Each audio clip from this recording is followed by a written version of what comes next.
レディットって掲示板サイトだよなと思ってた人、ちょっと待ってほしいのだ。今日の決算で売上が前年比 69% 増、純利益は実に8倍になったのだ。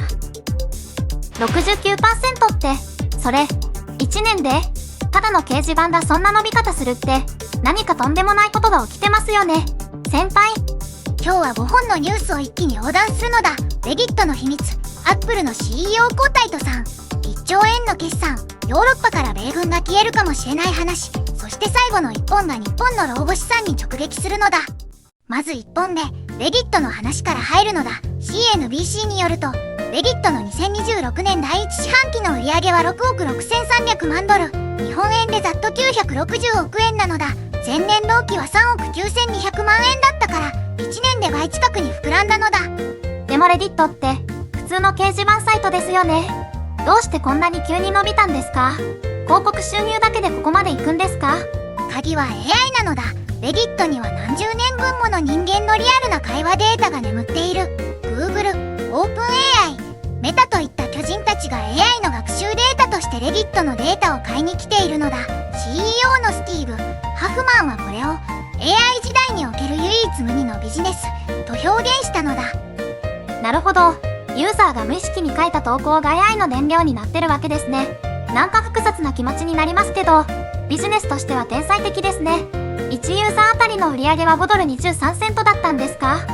そうなのだ。1ユーザーあたり収益が5ドル23セント、アナリスト予測の4ドル81セントを上回ったのだ。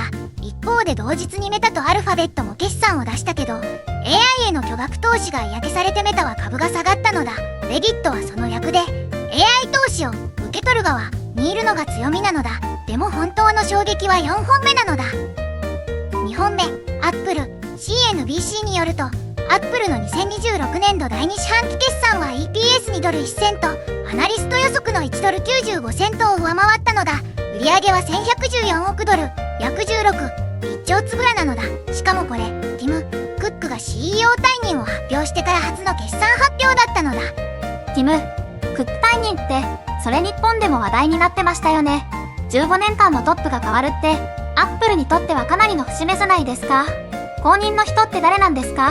後任はジョン・テルナスというハードウェア担当の重役なのだ。9月1日から CEO に就任する。クックは執行会長として残るのだ。テルナスが最初にぶつかる壁は、アップルの AI 戦略をどう打つかなのだ。実はアップルはすでに Google のジェミニモデルを Siri に搭載する提携を発表しているのだ。注目すべきはサービス部門の収益が309億8000万ドル、日本円で約 4.5 兆円に達したことなのだ。iPhone の販売は予測をわずかに下回ったのに、全体の利益率は 49.3% とむしろ改善しているのだ。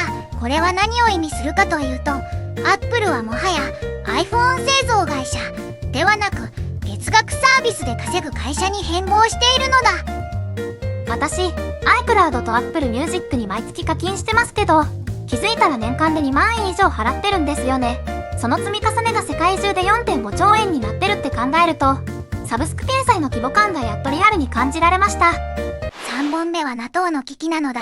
BBC とストレーツ・タイムズによると、トランプ大統領はドイツ、イタリア、スペインから米軍を撤退させる可能性を次々と示唆しているのだ。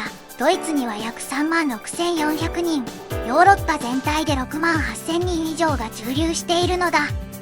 6万8000人って相当な数ですよね。なぜ今こんなタイミングで撤退の話が出てきてるんですか？イランとの戦争が関係してるんですか？そうなのだ。発端はホルムズ海峡なのだ。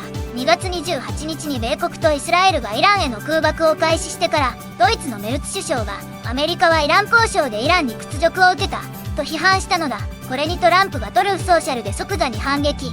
そして翌日にはドイツ軍の削減を検討中と発表したのだ。ちょっと待ってください。逆の見方もできますよね。トランプの発言って毎回脅しで終わることも多いじゃないですか。今回も本当に撤退するつもりがあるのか、それとも同盟国への圧力戦術なのかってどう見ますか？鋭いのだ。僕の見立てはこうなのだ。トランプの発言パターンを見ると、 NATO 脱退、関税、軍撤退は全て交渉カードとして使われてきたのだ。ただ今回はペンタゴン内部メール、でスペインの NATO 停止オプションが具体的に検討されたとロイターが報じているのだ。脅しから実行に移る敷地を超えつつあるのかもしれないのだ。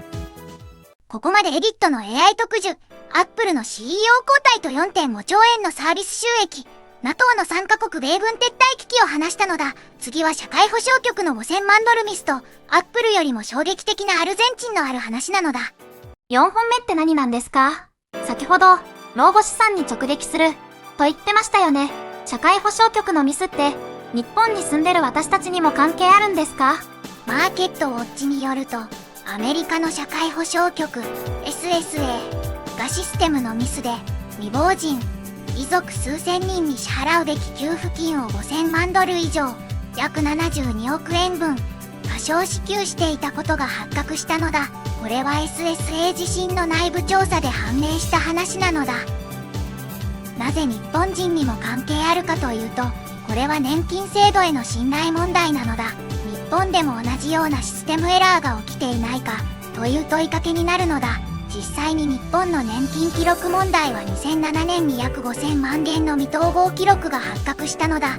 アメリカの社会保障局でも同じことが起きうるという現実を示しているのだ。日本の5000万件問題か。あれで私の新世代が本当に振り回されてたのを覚えてます。年金ってそもそも制度を信頼する以外に選択肢がないのに、その信頼が簡単に壊れることへの怒りは正直すごくわかります。5本目はアルゼンチンのサッカーとちょっと意外な話なのだ。ナシオン紙によると、アルゼンチンサッカー協会 AFA の会長クラウディオ・タピアと協会自体が従業員の年金保険料19兆ペソを横領したとして起訴されていたのだ。それに対する控訴審の日に弁護士が4日間も遅刻して期限切れと判断されてしまったのだ。弁護士が4日遅刻って、それって意図的にやったんですか？それとも本当に忘れてたんですか？どっちにしても信じられないですよね。結果としてタピアと AFA の起訴は確定扱いになったのだ。裁判所側は期限後の請求は一切受け付けないと明言したのだ。これはつまりワールドカップ予選で戦うアルゼンチン代表が横領で起訴確定中の会長を抱えたまま戦い続けることになるのだ。スポーツの腐敗問題は政治より素直に怒れるよなと僕は正直思うのだ。冒頭でレディットの 69% 成長に驚いてもらったのだ。あれ実は AI 時代の勝者と敗者のスクズなのだ。メタは AI に大金を突っ込んで株が下がった。レディットはデータを持っているだけで爆益を得た。同じ日にアップルは 4.5 兆円のサービス収益を出した。データと月額課金を持つ者が勝つ時代が来たのだ。というのが今日の5本を貫くテーマなのだ。今日覚えてほしい数字は3つだけなのだ。レディット売上 69% 増、アップル利益率 49.3%、そして米軍ヨーロッパ駐留6万8000人なのだ。1ヶ月後の答え合わせをするのだ。NATO 撤退が現実になるのか、テルナス新体制のアップルが最初の AI 発表をするのか、コメントで予測してほしいのだ。上がると思うか下がると思うかだけでもいいのだ。私は NATO、来月中には何かしらの動きがあると思います。ドイツのメルツ首相がトランプにあそこまで言われて黙ったままでいるとは思えないので、先輩はどっちですか？僕も同じ読みなのだ。明日は毎週金曜恒例、地政学ウィークリーをお届けするのだ。来週も地政学ウィークリーでお届けするのだ。チャンネル登録と高評価よろしくなのだ。また明日なのだ。